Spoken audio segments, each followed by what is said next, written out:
teachings of Christ responds in a positive way. Some choose to keep Christ at a distance because they are unwilling to pay the price of total dedication. In today's gospel lesson, from the 8th chapter of Luke, we read that Jesus arrived at the city of the Gerasenes, and there met him a man from the city who had demons. He was called Legion, and Legion meant that he had 2,000 in him. When he saw Jesus, he cried out and fell down before him and said, "What have you to do with me, Jesus, Son of the Most High?" There are people among us who know who Jesus is, who realize he is the Son of the Most High, but refuse to give him our full devotion. They know that in order to draw closer to him, they must be willing to change, to grow. There's a demon within them that cries out, "Don't commit yourself totally to Christ, for the price is too high." This demon also asks, "What have you to do with me, Jesus, Son of the Most High?" So it is with many of us in varying degrees. We do not mind giving Jesus an hour a week. We are not interested in giving him every minute of the day. If the question were asked of us, "Why are you here this morning at the liturgy?" most of us would give a reasonably good answer, such as, "We have come to thank the Lord for his many blessings.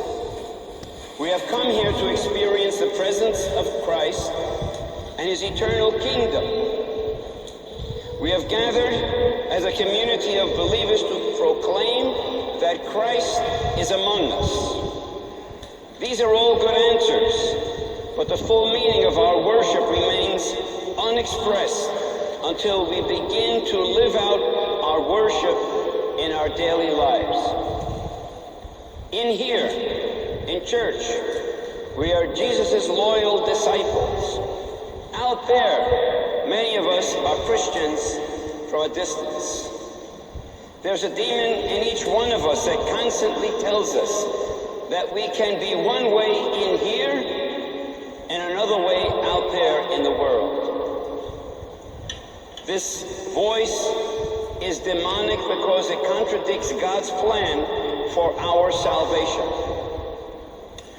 No matter how tightly we embrace Christ in our experience of worship, if we try to hold him at a distance between the time we leave here, church, and next Sunday, we will be running the risk of spiritual disaster and separation from God.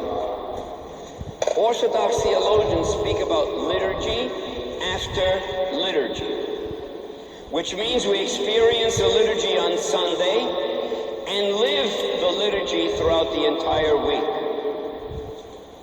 Unless we are living the liturgy during the week, we cannot fully experience the liturgy on Sundays.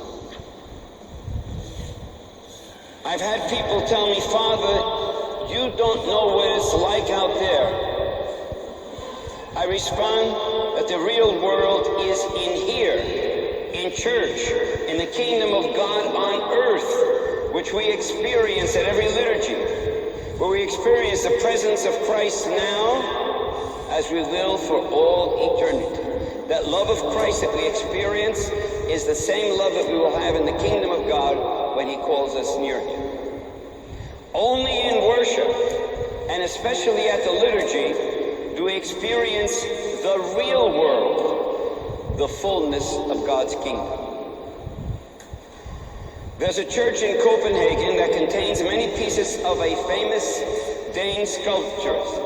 The American clergyman went and visited that church, and he wrote, "I was inspired as the guide pointed out along the wall the different figures created by this gifted sculptor. But my eyes and my heart seemed to be drawn to the altar, where they placed the famous Christ. The Christ stood at the very center of the church, and his outstretched arms seemed to invite you to come closer. It would be the same place where we have the platitera. But as I stood before the Christ, I was amazed that I could not see his face. The guide gently placed his hands upon my shoulder, urging me to kneel. When I did, I looked up into the warm and beautiful face of Christ. When we kneel before Christ in prayer and commit ourselves to him, every loyalty we possess becomes exalted and strengthened in his name. We discover the depth and magnitude of Christ's love for us. We express our gratitude in worship, praise, and thanksgiving. Our spiritual life begins in here, in church, on our knees. But it doesn't end here. When we acknowledge his divine authority over the demons within us, we are able to stand up again on our own 2 feet. We are able to go out there and behold Christ's warm and beautiful face as the sculptor depicted in the faces of our sisters and brothers everywhere. Praying in here gives us the strength to live our life out there as Christians, as bearers of Christ. Christ tells us that he is not a part-time God, but a full-time God. He's always there to hear us. We are the ones that don't turn to him as often as we should. We here this morning have the option and challenge of choosing to live out there as we live in here, a Christ-centered life.